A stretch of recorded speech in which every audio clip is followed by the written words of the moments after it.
মৃত্যু বলা হয় ক্ষণস্থায়ী জিন্দেগির সফর শেষ করে চিরস্থায়ী জিন্দেগির দিকে পাড়ি জমানো, এটার নামই হলো মৃত্যু।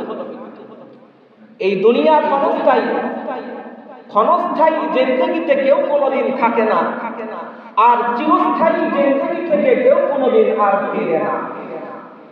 এজন্য আমাদের আত্মীয় স্বজন যারা চলে গেছে, তারা চলেই গেছে, চলে যেতেই থাকবে, কিন্তু তারা আর কোনোদিন ফিরে আসবে না।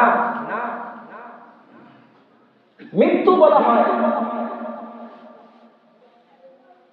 প্রতিদান দিবসের দিনের দিকে ফিরে যাওয়া, বাইতুল আমাল থেকে বাইতুল জাযার দিকে প্রত্যাবর্তন করা, যেখানে শুধুমাত্র প্রতিদান পাওয়া যাবে, কোনো আমল করার সুযোগ আর থাকবে না।